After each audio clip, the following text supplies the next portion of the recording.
So much really is going on from over right on to Ebonyi. So that's why you see the vice president paying a visit to Ebonyi State. But we'll come to all of that. But remember, we also did talk about the health sector, the medical doctor strike in our opening sequence, if you did catch it. So just to follow up, has there been any meetings? What is going on? Any hope in sight to end the strike for those who do have doctor's appointments or who may intend? Nobody plans to be sick anyway, so anything can happen. So we'll have Dr. Oyelawa Okoyesuyi, the president of NARD, joining us on the line this morning to give us an update on what is going on. Good morning. Thank you for joining us today. Thank you. So there's really a concern out there at the moment concerning what is going on. So could you give us the latest picture?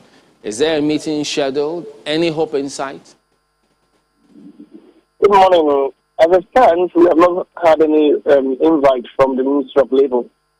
And we are not surprised because it has always been the antics of government to come to the studio and say plenty of promises and tell us they have done this and done that. But as it stands, as of this morning, we have not had any invite from the Ministry of Labour. And the strike still continues on the 6th. And they make the 6th day of the strike action. There isn't any backstory as to whether or not there's going to be subsequent meetings from the perhaps not being on the same page about an MOA, should it be an MOU? No latest communication whatsoever? The consequences of the MOA, MOTOS, and Memorandum of Actions have already failed. As you can see, when we signed the MOA, taking that we are going back to the NEC members to consider the situations on ground. As it stands, the House officers have still not been paid, even when we were told they will be paid from the next day. The ones paid were paid half salaries, or ranging from 33,000 to 60,000. Nothing else has been done as it stands. So we call on Nigerians to also please help us talk to the government, because it seems that they really don't put the health of the nation as a priority. They need to calm down to know what is happening with them. Although we have, due to the Honorable Speaker of the House, Amela, we know we are going to meet with Honorable Blanco Sinono on the 8th, which is on Thursday.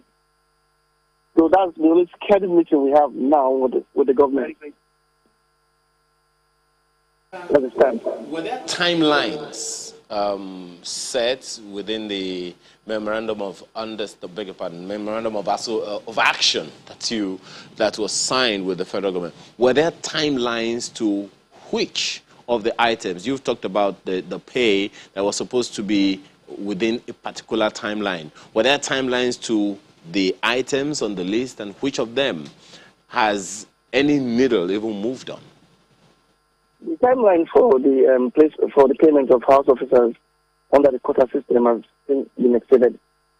They said that it was going to be paid within 3 days before the MOU and after the MOU. The other timeline was given for 4 weeks for the other members of the excess house officers that were not among the quota system. And those the timeline was 4 weeks. Like the timeline of the paid residents under the Gate 6 platform for 4 to 5 weeks. As it stands, nothing apart from the abolishment of the bench fee have been achieved by government.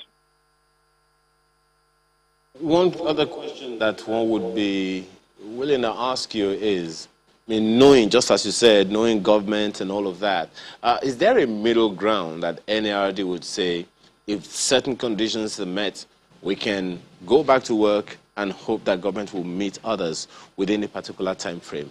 Is there a middle ground that people can expect that at this middle ground or at this point, the NARD is willing to make some concessions?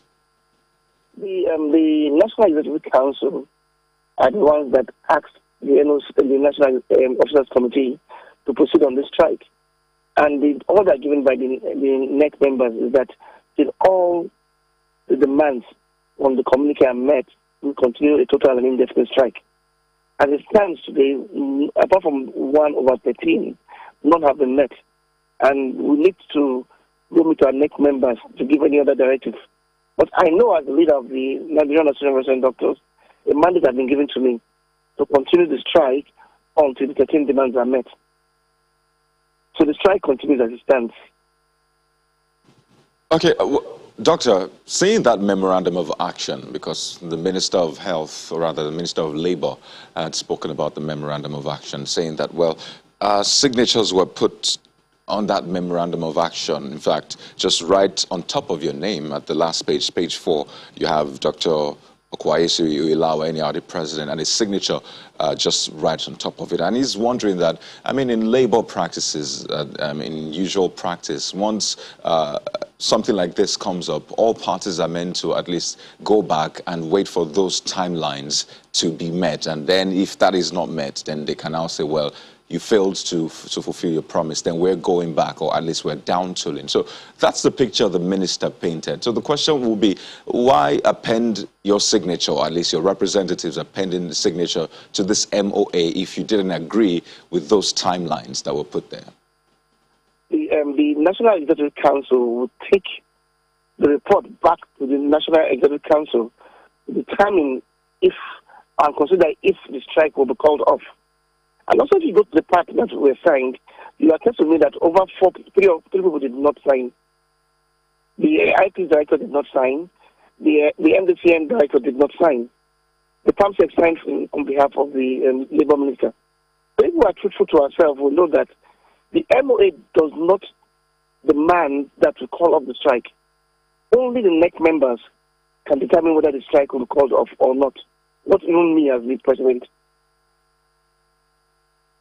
Item 4 on that MOA that speaks about hazard allowance. It says consultation on this issue is ongoing. The meeting agreed, now that's talking about all the participants at the meeting. The meeting agreed that a maximum of 5 weeks should be given in order for all stakeholders to converge to discuss the new hazard allowance rate. So that was an item, and it said that everybody agreed to that, and that was followed by a signature, which you said it was just signed by one person as opposed to the 3 other representatives. So that was an agreement. Am I right? Agreement is that the next will be called. First, for the hazard allowance, we didn't start communicating with the government concerning the 5,000 naira that is paid for hazard allowance now. We started negotiations of that since over 8 months ago. On the 25th of February, a letter came from the Ministry of Labour stating that stakeholders will be called to sit down and discuss the other allowance and find ways to prevent brain drain. That was 25th of February. Today is the 6th of April. What happened between the timeline from 25th of February till now?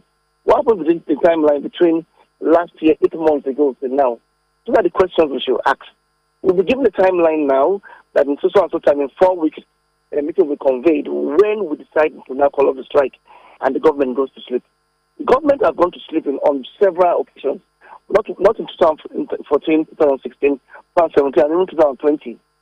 And now we are back to memorandum of actions, even when the actions have failed from the onset. So those are the big questions we're asking the government on how sincere they are with their memorandum of understanding they asked us to sign when they did not even fulfill the list of them all. Because, Doctor, I'm sure you understand how important communication and the wordings, the terms that are used are in such, industrial dispute. Because item 2 that talks about abolishment of the bench fee says it was agreed, yet again the term agreed, it was agreed that the policy should be abolished, because I know that's been a major bone of contention, following due process to be initiated by the Federal Ministry of Health through the National Council on Health. During the transition period, CMDs should waive this payment. So for that item, has there been any action from the CMDs or those concerned? As this time, no circular has been passed on that. There are so many circulars and so many promises or MOUs that have been signed before, and they are not followed to the letter, because the CMDs will tell you that they have not gotten any circular to substantiate what has been agreed on. So that's why we say we agree that, yes, with all the demands on the communique, we said that we have achieved one, which is the abolishment of the bench fee. But we need circulars to back it up. That when any resident goes to any institution that is he or she is supposed to have training, you won't be embarrassed by the management when they tell you that you have to wait for when the bench fee is all paid before you be given a supervisory for your project. So it will also seem that the NARD has some work to do in this whole process, because the third item, which speaks about non-payment of national minimum wage consequential adjustment arrears, says that NARD should immediately submit list of affected institutions in order for it to be captured in the 2021 supplementary budget. The arrears should be from April 2019 to December 2019. So basically saying that the NARD should also present some information. Has that been done? Last week. We have submitted lists for all house officers, which is 2,136. We have submitted lists for the resident doctors on under gift mix, which the Honorable Minister said that the list should not come from us, but rather come from the Chief Medical Directors. We have a list of all those residents that were erroneously paid during the MRTF, which accounts for about 558. 58, which also we wrote down to the government since December last year. And up to now, the erroneously paid members who are asking an account to be given to them nothing have been done about that. We have tried in all means to try and do our part as a union and as a responsible union. That's why we're calling on government to also do their own part. We are supposed to be doctors attending to patients in the hospital, not becoming admin staffs that tend to now want to compile list of those that have died, list of residents that have erroneously paid, list of residents in training, list of house officers that are not paid. Everybody should bear their responsibilities, not make us do things that we're not supposed to do in order to make the system work. The system fails because there are no consequences for any actions not done. And that is why we're actually asking the government to make consequences to happen. If the MDCN registrar fails to do his job, he should be sacked. If the Chief Medical Director fails to do their job, they should be sacked. If those in the Ministry of Health, Ministry of Labour fail to do their work, they should be sacked. There should be consequences. And not making doctors, health workers, to go do jobs that are not delegated to them. One wonders, because when we had this conversation with the president of the NMA, he says they are doing some work in the background on this matter. Are you satisfied with the intervention of the NMA and other organizations, other bodies working in the background to at least resolve some of the issues being raised?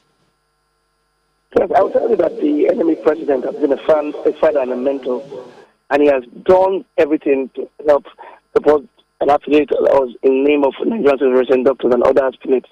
And they have directed us on the ways and how we can engage government in getting the best for all doctors and all health workers in Nigeria.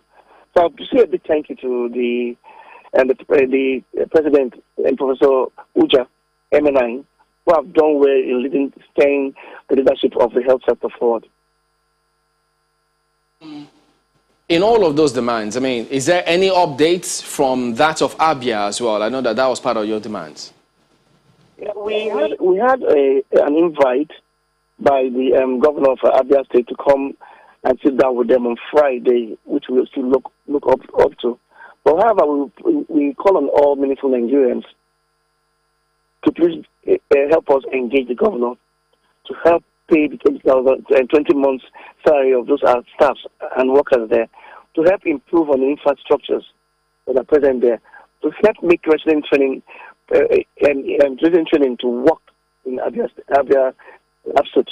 So those are part of the things we are begging government and all meaningful Nigerians to help us also to communicate with the governor.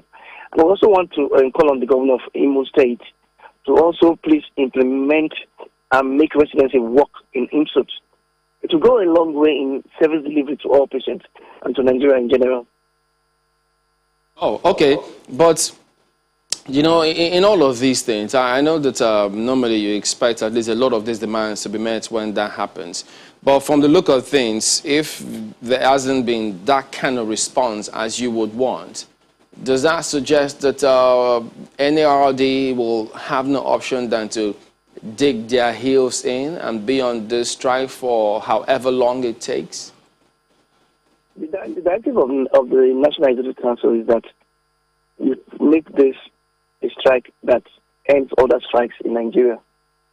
If we are able to get this right, we don't need to go on any strike. All we need to do is to tell government to please provide the basic infrastructures, provide the basic insurance for all the health workers, provide a better housing allowance for all members, provide a working, enabling environment for us to work. If we do that, we'll be able to concentrate our work and our desires to making the patients get good treatment, making the country get good health, and making the economy to grow well. The health of a nation also helps to make the economy grow. And if we tend to do send our priorities right, it's a way of helping Nigerians to get the best care in Nigeria and stay in Nigeria and avoid medical tourism.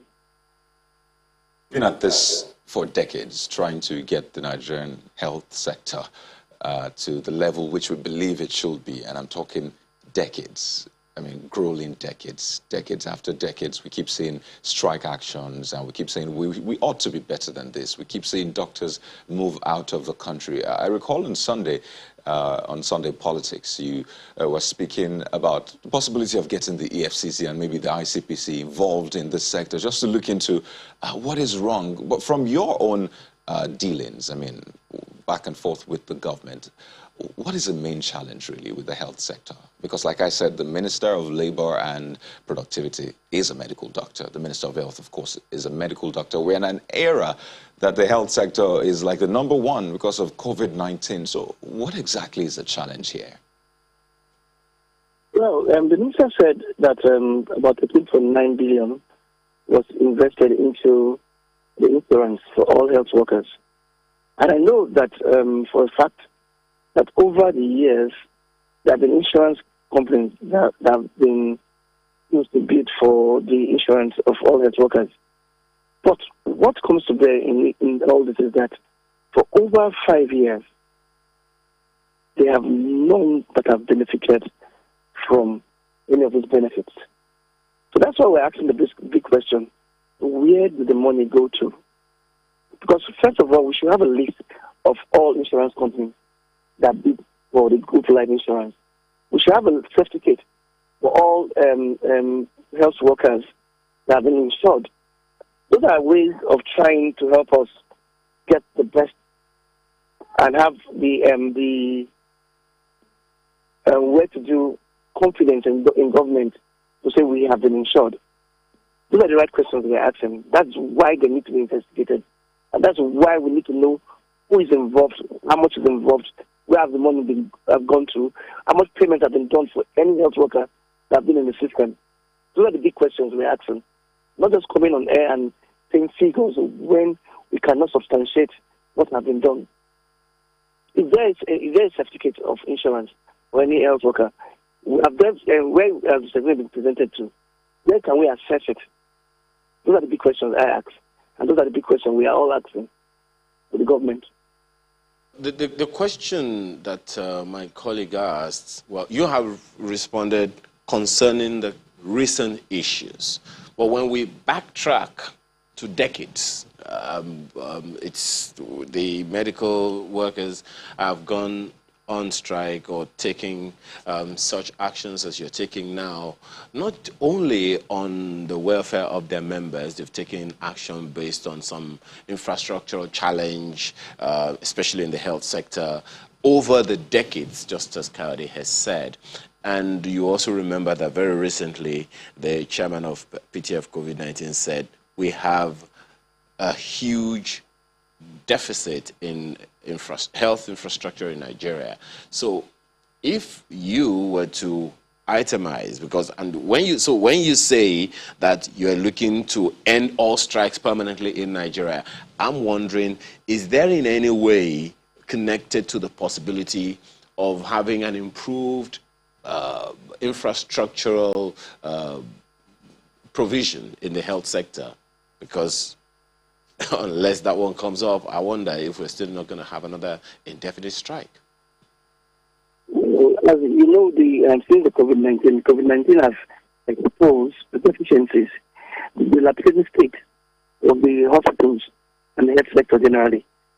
And if those in government in charge of the health sector have a roadmap, a plan for the health system in Nigeria, they should be able to know that improving the health sector, better infrastructures, better welfare packages, better leadership, it goes a way to make people work more.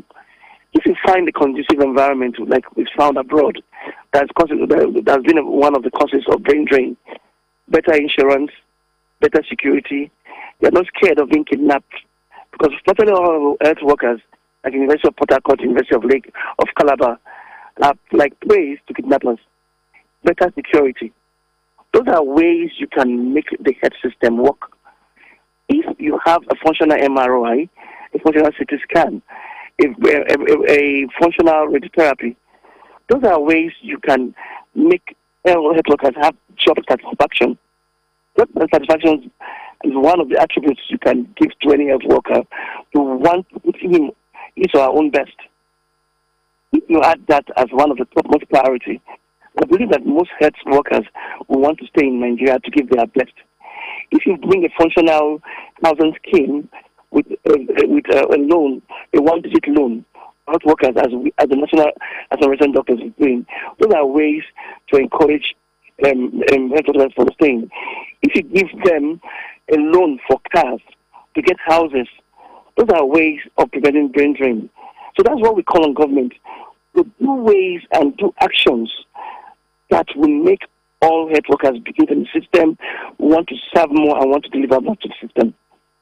And that will prevent ways of brain drain, will prevent ways of medical tourism, and all health workers will want to be patriotic and stay in their country to give the best deliveries to all. This is sorted and everyone gets back and then get the health sector back on track. Thank you very much indeed for your time, Dr. Oyulawa Okwayesi, President of NARD. We will be back in a moment. Stay with us. We're turning our attention now to Ebonyi State. Remember, the governor did visit the scene of the attack, after which the vice president, alongside Minister of Information, as well as Minister of State for Mines and Steel, accompanying the Vice President to Ebonyi State, wherein they met officials, including the governor. But there's been several allegations making the rounds as to what's going on, of course, impressions as well about investigation. Where are we at the moment? What are the likely next steps that should be taken in order to, as people always say, such that this will not happen again? Well, joining us this morning to shed light on that particular matter and more, we've got Honorable Stanley Okoro Emeha, who is the Commissioner for Internal Security and Border Peace in Ebonyi State. Good morning, and thank you for joining us today on the program. Well, yes, indeed. What a sad one it was, when the country heard what transpired. But in light of the Vice President's visit, what is the latest development today as we speak?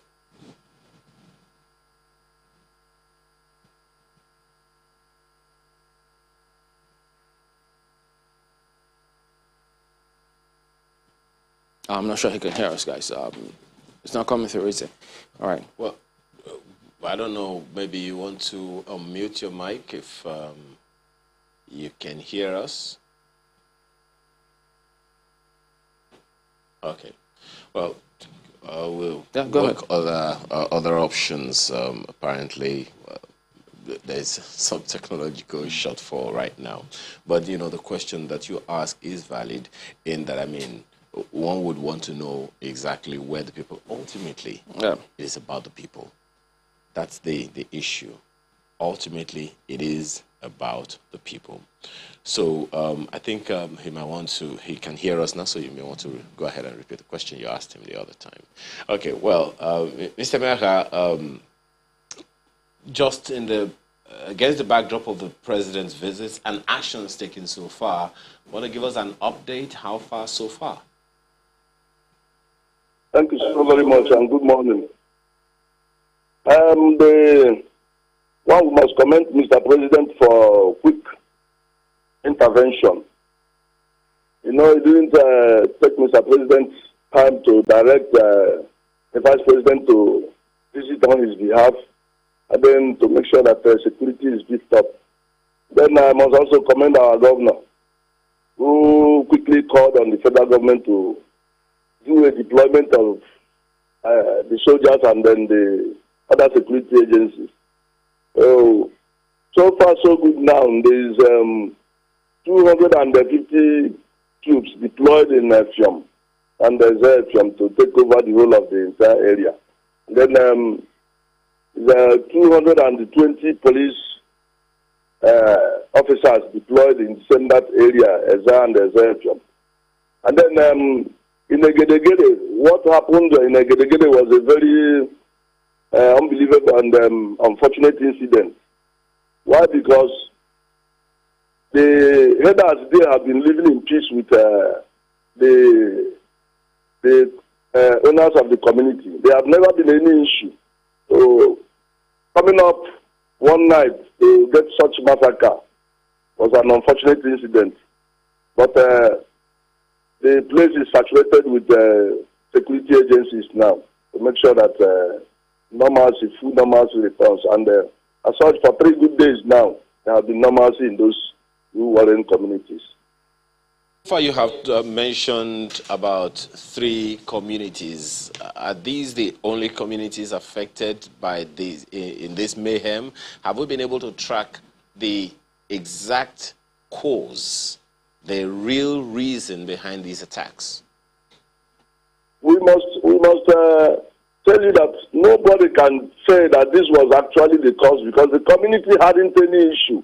It was no any issue at all. There had never been any quarrel with the headers and the community people. Sometime last year there was a small minor misunderstanding, which the community insisted that the people that carried the act of killing a Fulani person was brought to book. Today they are still facing the trial. So, but how the Fulani leaders, the Métis leaders left the state was a surprising thing. None of us knew that they were relocating, and then they relocated, and then this thing happened. So it was like a plan, a stage plan by them. But very unfortunately, some of them are enjoying the appointment of the governor here the same way we are enjoying. But what's cropped up there? See, today the community people cannot say yes, this was the problem, and there was no any issue. Nothing at all. Nothing at all, because we have a very good platform for which, in anything that happens between the headers and the farmers, we have a platform for where we resolve it. And such is that if you kill their cow, we must compare the government. The people that are the leaders of the community must pay for the cow. Whatever they give as the price, they will pay for it. And then if you destroy the crop, you must pay. And it has been working. So there was no issue. Now we can't trace out and say that this was what actually happened that resulted to such massacre. There was word that some persons had been arrested previously before that attack occurred, and then they were already going through the process of ensuring that they were brought to book. Is that process still on? Of course, yes. Those people are still in the awaiting trial. Yes. How about, have there been fresh arrests concerning this particular matter with a view to tracing and then bringing to book those who were responsible for it? You mean the particular incident now? Yes, the security agencies are doing something. They are doing something, and very soon, because there was an evidence. We picked up a phone of one of the people that attacked the community. So we are tracing, and then the security agencies are handling that one. They are handling it. Okay, right. How many people have been arrested in connection with this very recent attack? Well, I cannot say for sure, but I believe very strongly that the security agencies are on top of the matter. Because, I mean, you would expect that right after such heinous attack, there will be a lot of attention. As you said, there's been a lot of security deployment. But, you know, listening to the chairman of AFIPO, for example, saying that herders have been dealing with our people, they have been polluting our water, they have been operating in lawlessness. Now, that is not a thing that one would say maybe started yesterday. This is, according, I mean, with the wording, something that has been on for a while. So before we even discuss this, you know, latest attack and what happens afterwards, what about those times that the attacks and the lawlessness that the AFIPO chairman said has continued? What did the government do at that time? Because it would seem that this has now spiraled into what we're seeing now. Now, those incidences has been happening. And you know, in a family, there's always a time that a husband will have a small misunderstanding with a wife. That does not mean that they don't resolve. They will still settle. We have been having these small pockets of misunderstanding on all the areas they live, and we have been resolving amicably. We have a committee, state committee that comprises the security chiefs, and then the HAG and my very self, and then the SSG of the state. So we have been, on monthly basis, we have been sitting down, analyzing any area that we are having issue, analyzing and then coming up with a solution. And then it has been working very well. It got to the level that we have to bring some of the leaders of the Metiala into government so that they cannot say that the government is taking a decision against their people. So it has been working very well. So it wasn't an issue. They have been doing all those things, but we have been settling amicably. But what resulted to such massacre is what nobody can think of. Nobody can believe that this is a particular thing. And more especially in that particular location. Shed some light on what you mean by you had to bring them into government. Like giving the governor had to give them appointments. Some of them are TAs. Some of them are supervisory councillors representing some areas in the local government. Now that this attack happened, are they being asked questions? Are they still in those positions? What's the thinking now? Of course, yes, they are still in those positions. And the few of the state committee of the Metiala are working very hard to find out what actually happened. They're also surprised. It is few of them that relocated. They're also surprised. Not aware, or at least they don't have a part to play in this recent attack that just happened, right? Yes. Sorry, I didn't get that. The governor cannot relieve them. It is not possible for him to relieve them. He is still just. Hello, So when you said that this, yes, I can hear you. Go on, please. Okay, they are still in those positions. They are still in those positions. Just trying to, draw a line here, because I mean, when you say they have been in government, they've been invited to the government. I mean, those are the Fulani herders, and then on the other hand, you say that herders are also responsible for the killings. So you're saying that the ones in government are not the ones responsible, or at least they don't have any link with those responsible for these killings? Of course, yes, they don't have any link. I don't think they have any link. They are still in government, and they're also still working very hard with me to see if we can arrive and actually what happened.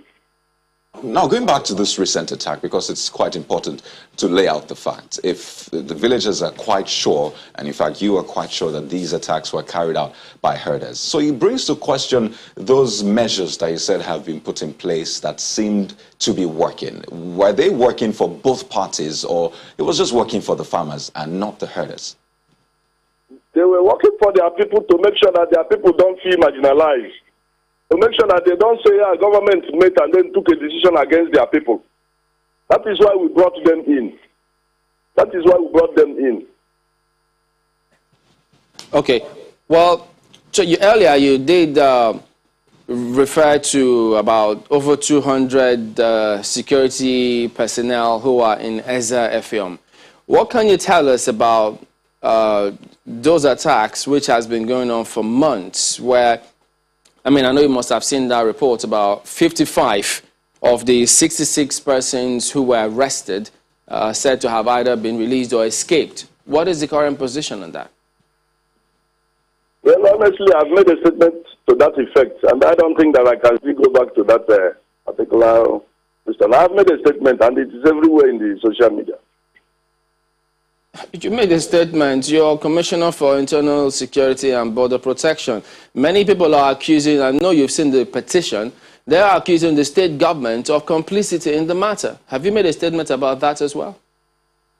How can they accuse state government? When I said the deputy governor was at the scene, and the GOC was at the scene, and then we saw these people, we insisted that they must be packed to Abakaleke, if not for anything, for questioning, to know how such a war will be going on there, and up to 66 young-looking rough youth will be in one particular place. And a lot of things were recovered from there. When the governor has made an order that if you see anybody with gun, they demobilize the person, what else are we waiting for? So whether they have been released or they are still in the custody of police, all we know is that I've made a statement. They were released, yes. So if the police have rearrested them, they should be paraded so that they will know that the government don't have a hand. The governor of the state has sunk in so much to make sure that the crisis is stopped. The crisis, but sabotage among themselves there, sabotage, But in all, we believe very strongly that those were things that has come and then the deeds are done and it has passed. Presently now, we have enough security there now to make sure that such things don't happen again. And for 3 days now, there have never been any shooting there again. Honorable Commissioner, when you say sabotage, by whom and in what specific ways? By the indigenes of the place, by the indigenes.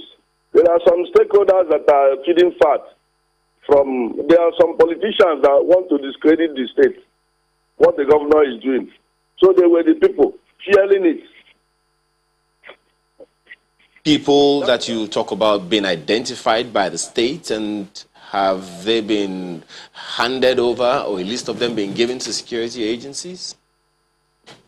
Even the security agencies, they are aware. The opposition party, the PDP party, have a hand in what is happening there. They have a hand in what is happening there. Well, this is curious. Well, there was also a statement credited to the governor saying that it would appear that the governor was suggesting that the local herdsmen initially knew something about the latest attacks, latest killings, saying that the governor said they vacated despite all efforts that the government and governors of the Southeastern security agencies have been making to give them full protection. It was after they vacated the area that these attacks happened. Is that correct? Yes. We have coordinators, like in Ishelu local government, we have a Meiti Allah coordinator who is supposed to be reporting to us whatever thing that is happening with their people there, and all the locations where their people settles there. So the aim of the appointment is for him to be visiting them from time to time to make sure how they are faring, and then know if there is any issue between the people, the headers, and then the community people.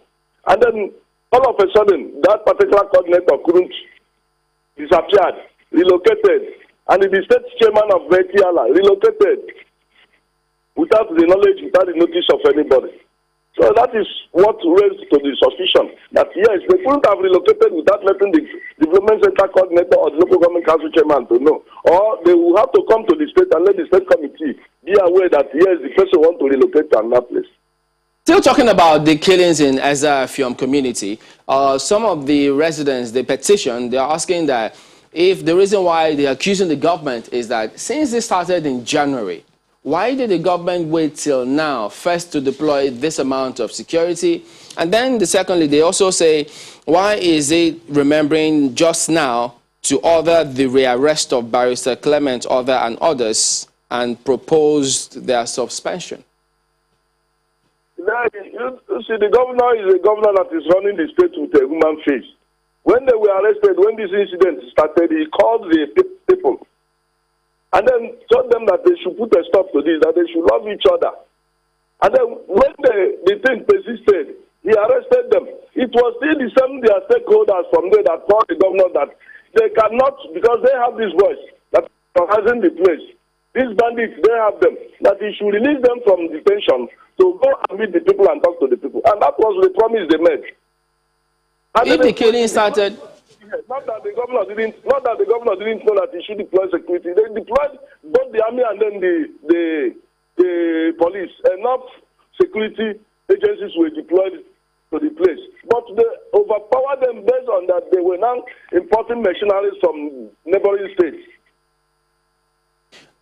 Why is it? Because if it started since January, they also ask, why is it just declaring curfew now? This is the second time. It has been before. And then the area was calm for about 2 weeks until another person went from behind and then sparked it up again by killing one of the other community. Okay, Commissioner, I mean, quite a lot of issues now. I mean, from the herders attacking, the villagers to, I think, community or communal crisis, which you are referring to right now. And you've also talked about some politicians fueling this and sabotaging the efforts of the state government. Is there any differentiating these issues such that we know what is responsible for what in what area, what is responsible for what in another area, just so we don't muddle this up? Because for some people, they are thinking, okay, from the herders to the people, then you mentioned bandits, then politicians. How do you, differentiate with areas as well? It's not muddling it up. Take it from this angle. The PDP party will always want to catch in on anything to discredit the government. That is just the obvious fact. They saw it as an opportunity, and then they started sponsoring some of these boys to go into the place and then be killed. The governor has visited there before the vice president's visit. He has visited there more than 5 times, just talking to them. So you're saying that the community people are responsible for the killings? Yeah, they are responsible for the war going on. It is a long-hatched enmity. They have been waiting for a small thing to spark it up. And then it was an opportunity. This is Eza and Eza. These are 2 communities that have lived together for a very long time. And now supremacy, who reigns supreme, comes into them. And then the opposition party hijacked it. They use it as an opportunity to start bringing people from anywhere. This attack was not only Echom and Eza indigenes attacking themselves. Mercenaries came into the attack. And then it's got out of that community. Of the stakeholders. Members of that community, incidentally, are accusing, in fact, let me even read verbatim part of the statement credited to them.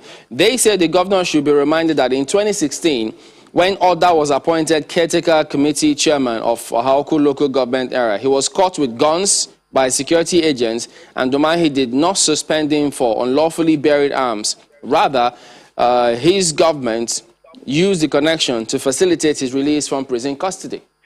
Police custody, rather. Who is to be blamed? Are you blaming the security agencies, or are you trying to put the blame to the government? I mean, the government for this complicity. The government has never in any time intervened on the works of the security agencies. If there was anybody, including me, I am not above the law. If there be anything they find in me that is incriminating, the security agencies should do their work. Yeah, but if they are saying that the governor didn't take action against the person in question in 2016, isn't that some culpability? Because that is the way they see it. Anything that happens, they will always take the blame to government, take the blame to the governor. Why won't I am saying it? Why won't the security agency? If there is something that you can tell me to do, I will insist that I want to do it. Not because it is my office. But right now, as it is today, with all of these killings going on, in fact, they say that there's an ulterior motive saying there is huge mineral deposit in that area, and that is what they want to take advantage of. Is that the only place mineral deposit is in Ebonyi State? The answer is no. Why can't they manage themselves? Why can't they manage themselves? Is that the only community in Ebonyi State that there is a huge mineral deposit? The answer is no. So does that then suggest that it's either they manage themselves or they let it fester? Because we thought that that is why government is there, to protect lives and property. But government is doing very greatly. The government is doing very greatly. Very, very, very greatly. So if you see the community and know how complex they live together, how complex in that place, and the largeness of the place, and then the border areas that surrounds the place, the particular community we are talking about, you know that the government has put in more than enough. Arresting stakeholders, you arrest them and hand over to the police. The same people from high places will call and say, release them, let them go and talk to their people. They have been living together. It is not the same time they have been having this issue. During the, Governor Lechi's time, they had issues. Samegu's time, they had issues. Maybe that is what they use in blessing anybody that comes into power. From government's perspective now, how many people have been killed in this matter? It's very difficult to say exact, but we know it was up to 88 something. It was a little above 80. But very difficult to determine that, yes, it was exact this or that. Honorable Commissioner, just as my colleague asked earlier, the question then would be, is there an end in sight to ensure that this not only is, the justice is not only served as the Vice President has promised, but that it does not happen again? Yeah, I assure you that with the measures put in place now, the whole of these areas will never get that kind of crisis again. It will not happen again. With the measures put in place now. Of measures? Deployment of securities, and we are adding our civilian securities also there now to make sure that they could keep the area calm. You just heard my colleague Chamberlain reading out the petition of a particular community, and it's quite damning a number of things that they have said. So is there any plan by government to at least engage with them to assuage some of their fears and feelings? Of course, yes. You see, the area now, the deputy governor of the state visits that area almost every day now. It is part of the measure. And the forest in question that these woodlumps will run into is going to be cut down. It's going to be cut down completely. The place is already covered with security agencies, the soldiers. So we'll give that area as a base to the military now until the area is totally calm. So what we are working hard now is to make sure that the people returns back to their homes, the building of the place, and then making sure that, yes, they get their life going again.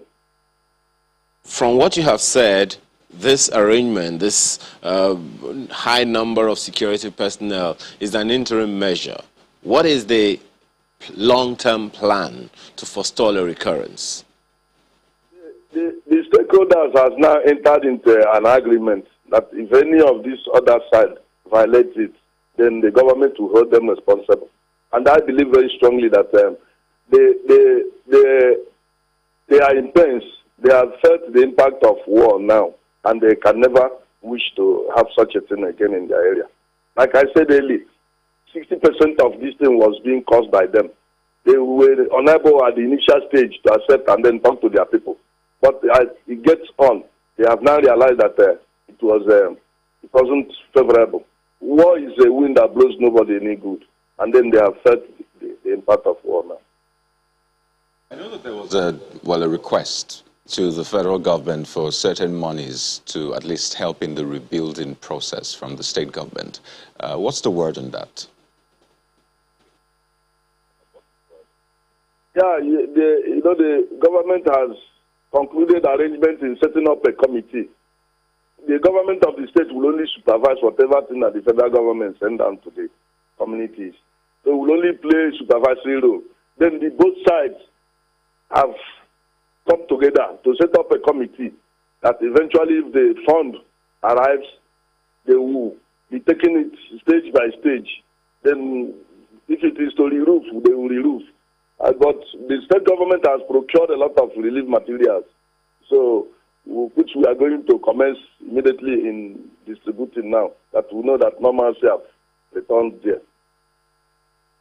The people you're taking back, at least to their homes and communities, where then will they stay if the reconstruction has not commenced or at least has not been completed? Where will they be staying then? We raise it down. There are still some buildings standing. It's just that some of the communities out of fear ran away from their homes. So just to reach to them to come back. There are still buildings standing. Right. So, because I know that the federal government said that they will not bring aid until the communities are in peace, and you seem to be quite certain that this will not happen again. But I'm really curious here, because you hear security operatives tell you there's kinetic and non-kinetic. They tell you there's the carrot and the stick. They tell you there's the political solution to this. So specifically, you say if you say this is a supremacy battle or what have you, for what purpose? Have you been able to get down to the root of the problem? Because I still feel that if this is not done, I mean, we've had over 80 people killed. Who knows what lies ahead in the future? So have you been able to get to the root cause of this beyond the supremacy battle that you say you think it is? Yeah, it's quite a number of things they mentioned, and they mentioned it to the governor. And that is why I told you that a committee has been set up from both sides, to come up with a lasting solution. It is a problem that they must by themselves, because they have the history of their place. So they are the people in better position to say this is, and they have been living in peace. A particular section, their chairman said that they want to do demarcation. And then the executive people said, no, we have been living together. We want to continue to live together. And that is how we should be. And it is a position that the state government is taking. Because it is difficult to demarcate. It's difficult based on the way they live. They have been living together that way for decades. So as such, nobody is thinking of dividing or demarcating them. Rather, it is that lasting peace, and which I believe very strongly. All of them has come to a table. So earlier on, when you accused the PDP, in fact specifically, of being responsible for some of these attacks, fueling these attacks, what proof do you have? Because if there's going to be a political solution and you're accusing the PDP, one wonders, how then will that happen? I tell you that the PDP, why I say they have a hand, they saw the opportunity, hijacked it, because they are thinking that it is an avenue, a good avenue for them to be discrediting the effort of the government. How is it that this has been difficult to address, given the fact that this is the governor's second term? He's been in PDP, so one would have thought that he knows his way around all of these things and should have put in place measures, perhaps carried out by yourself, being the commissioner in charge of that area, to ensure that these killings don't happen, especially when you said it has been happening even before this government came into power, and the governor has also been in power before now. You see that of Ezilo. You see, after Ezilo crisis, we have never had this kind of crisis in Ebonyi. That of Ezilo, the governor controlled it, and this one is going to control it. And I assure you, and I continue to assure you, that there is nothing that will make such a thing happen again here. Nothing, absolutely nothing. Didn't get that clarity as to why it had to wait months since January up until now for that amount of security personnel to have been deployed. But if you then say that, well, as it is now, these kind of things will not happen, what's going to happen to all those houses and families? What kind of meetings or actions is the governor taking beyond deployment of security agencies there to ensure that there's some sort of reconciliation and then that issue is addressed permanently? When I told you that a committee among them has been set up. One, the committee is saddled with the responsibility of ascertaining the number of buildings that were raised down. The committee is to ascertain the owners of those buildings and the way they are. Then the committee will ascertain the cost of fixing it back. And you know, these things must not be done once. And then the Senate committee will be saddled with the responsibility of feeding the project committee that is going to handle the committee. Assessment committee is different from the committee that is going to do rebuilding. They will assess and then hand over to the committee that will rebuild, while the government of the state will now start whatever thing that is going to be happening there. Is in the fact that it is about communities. I mean, you are talking to the community leaders, but the question then would be how effectively, how strongly are we carrying along the members of that community? That perhaps would be the challenge, because while you are talking to some people, some others may not get the memo. So it's important to be able to at least assure the people that their best interests are being considered by government, whether at this community, committee level that you talked about, or even at a higher level of government. That is exactly what I'm saying. The community, like I told you, that the deputy governor will be visiting the place almost on daily basis, together with the security chiefs. So, one, we are not going there to just go and turn around. We are going there to be having a meeting with these community leaders, the prime ministers and the others, even their stakeholders that reside outside the community. They are all going to be coming home for us to make sure that, yes, whatever thing that is agreed is implemented fully.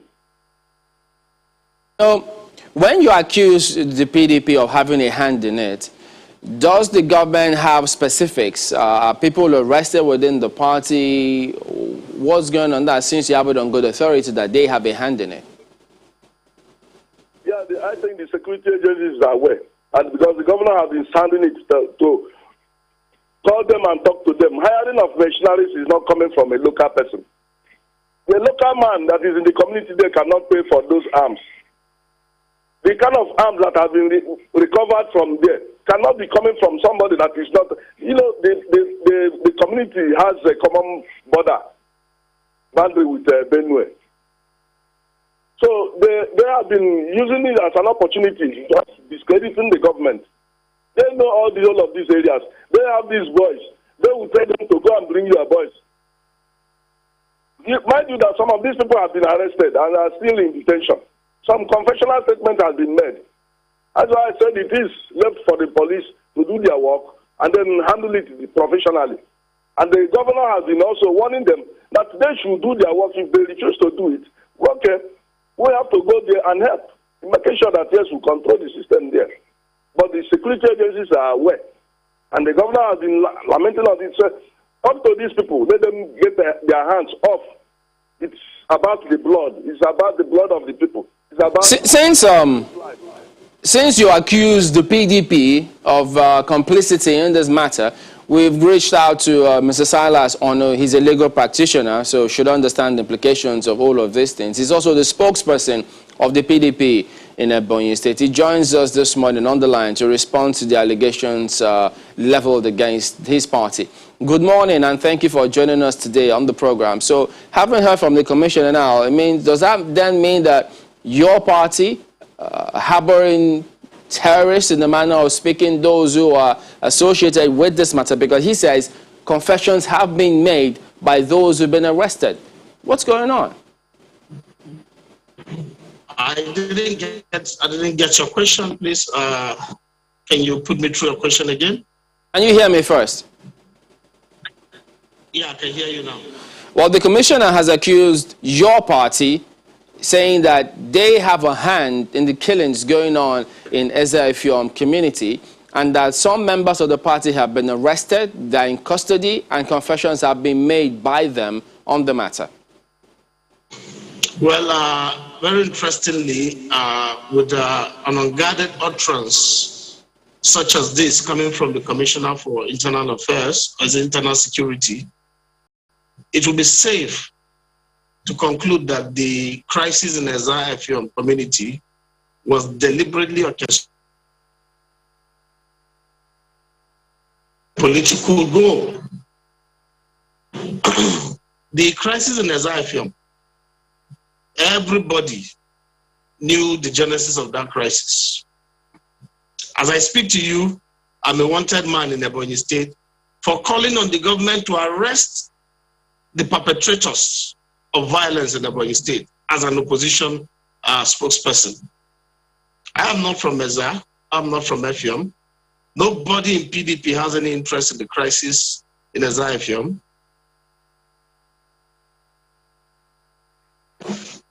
And we do not want to control road transport union. The crisis in Ezza-Ifiom is largely a cult war. It's largely a cult war that have degenerated into a community crisis because the government is involved. The local government chairman of Onku is directly involved. The House of Senate is directly involved. And they were not even made subjects of questioning until the police arrested them some time ago, and the PDP praised the police for being proactive and called on the government to ensure that these people are prosecuted and duly punished if found guilty. And then the governor turned around and said the PDP is using their pen through the spokesperson to cause crisis in Ezza-Ifiom. What kind of governance is that? Why do an elected official use the life of people to play politics and the commissioner will come on air to defend it? It tells you that they have never had interest in stopping the killing in Ezza-Ifiom. The whole battle was an attempt to control road union transport workers. Between the House of Assembly, who are presently in detention, to be arrested.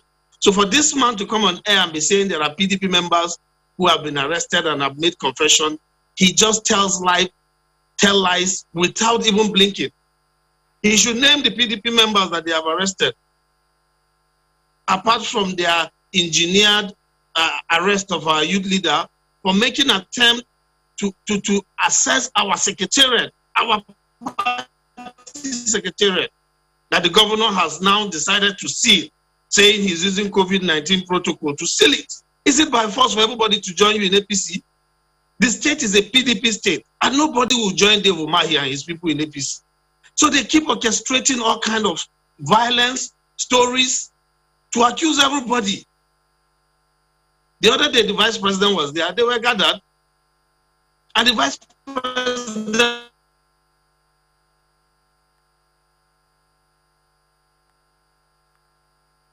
not that great. Don't know if you can still hear me, because when the people are dying needlessly and the government is paying politics with it, I can hear you. Great. So we lost at least some part of what you said about the vice president's visit, but the initial point where the commissioner pointedly said that members of your party have been arrested for culpability in the matter and that confessional statements have been made.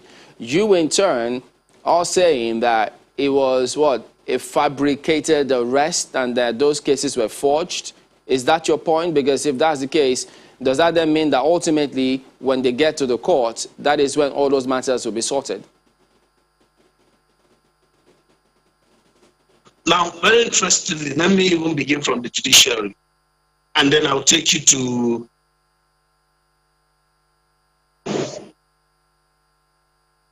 it will be interesting to hear him mention one PDP member that was arrested in respect of the Ezza-Ifiom crisis. It will be very interesting. I want to hear the name of that person. He should name them.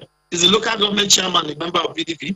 Is the House of Assembly member now who have joined the governor in APC? Is he a member of PDP? No member of PDP has been arrested unless he is planning to go and arrest some people now and then try to concoct charges and blame them for it. No member of PDP have been arrested. Let him mention one name. The police recently declared 18 people wanted. I do not think any of those people belong to any of the political parties. They are members of the communities being used by the local. I don't know what man is trying to achieve by coming on air to lie blatantly. Again, we go to the judiciary in Ebonyi State.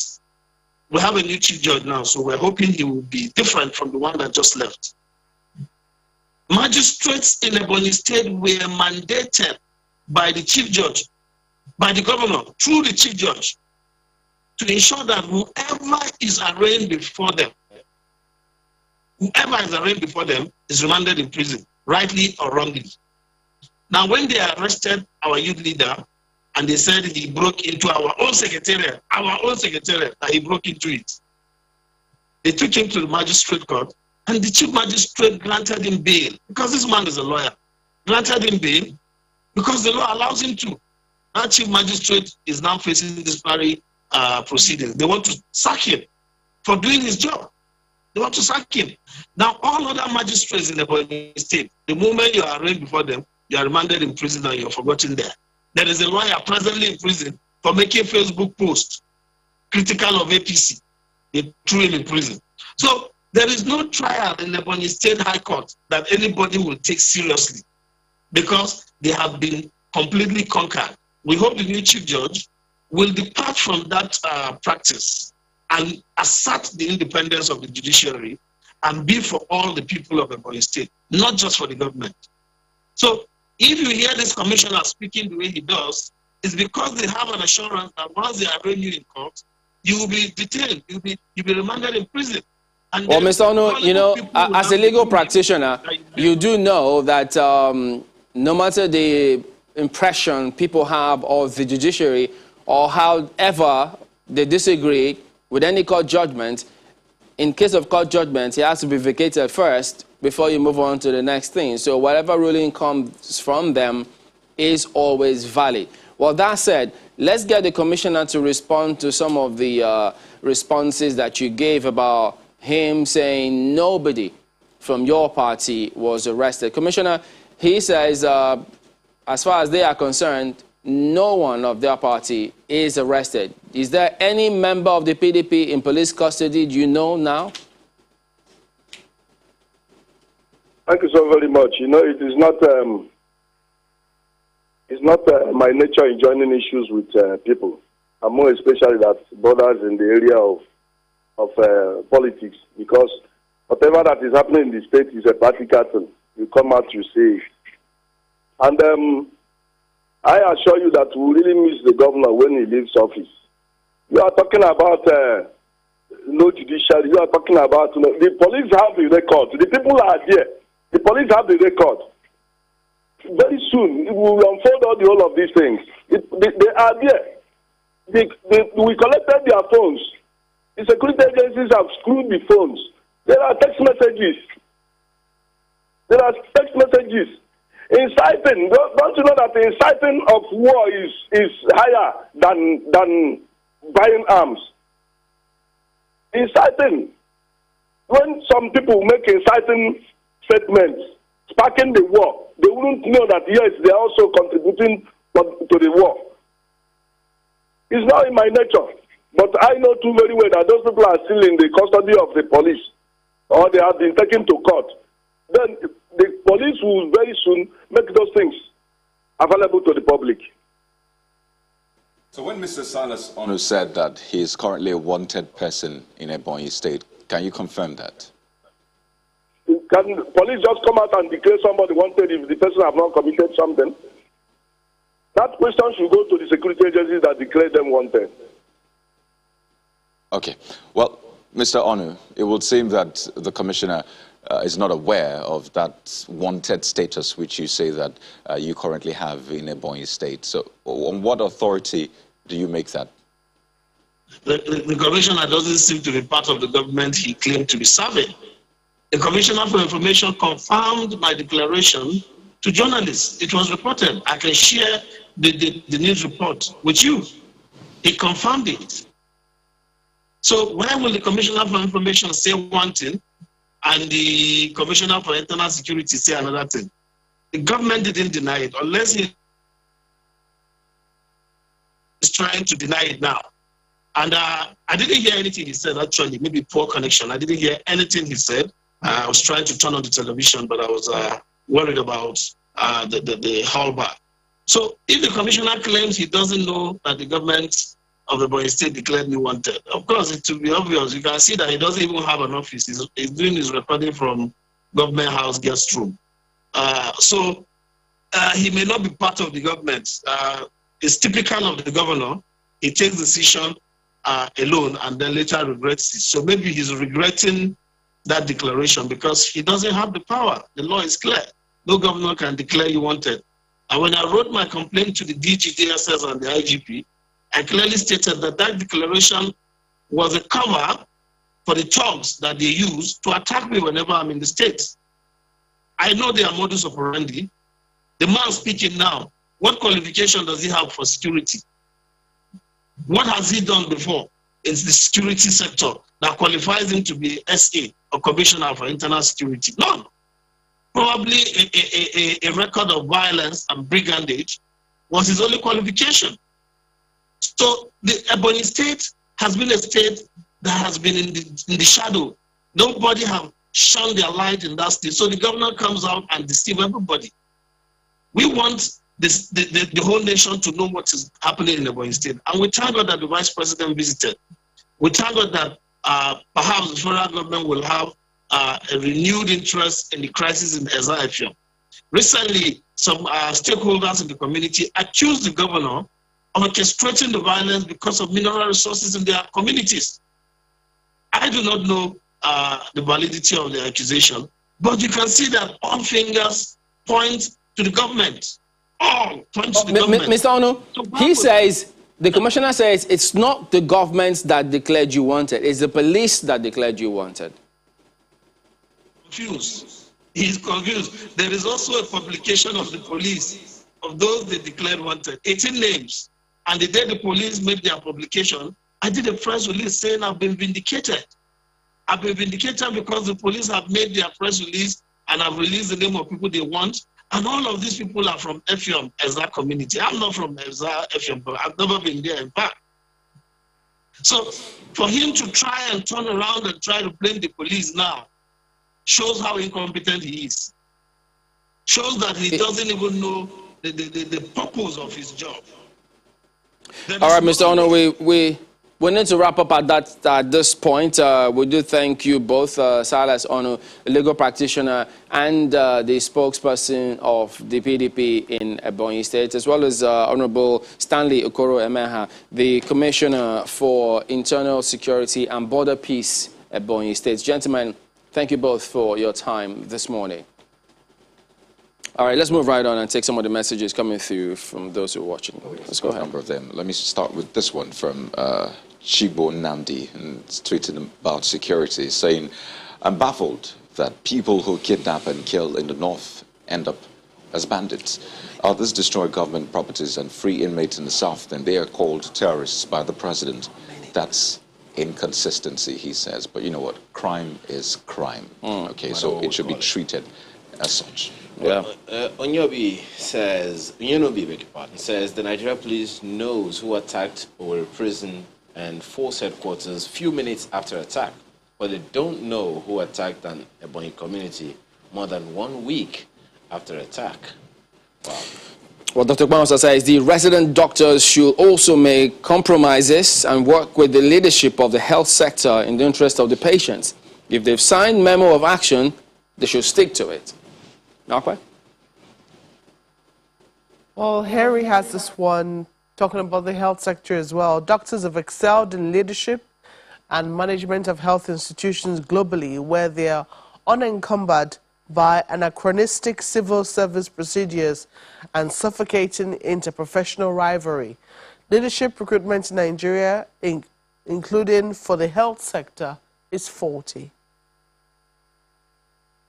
And looking at this one from Was Born as well, Sam Was Born says, about this time last year, I lost my brother-in-law. His case was exacerbated because of resident doctors' strike back then. It's a clear case of government ineptitude that another strike is on again 1 year later. Scandalous and preposterous. The effects of the strike are real. And for those who bear the pain, they know it. It's 100%. Nothing ever replaces the lives that are lost. So we continue to ask those who are on strike and also those who have the responsibility to call them back and ensure that their whatever agreements have been signed are met, to do the needful. People are losing their loved ones. Thank you for watching this morning. I'm Malkwa Yusuf. Well, I'm Kaidoki Kelu. Really, what is even more gruesome about this, gentlemen, is that people get wounded during insecurity such as this, and there are no doctors in hospitals to take care of them. It is really dire. Amaya Makinde, have a good day. I'm Chamberlain, so we'll see you tomorrow.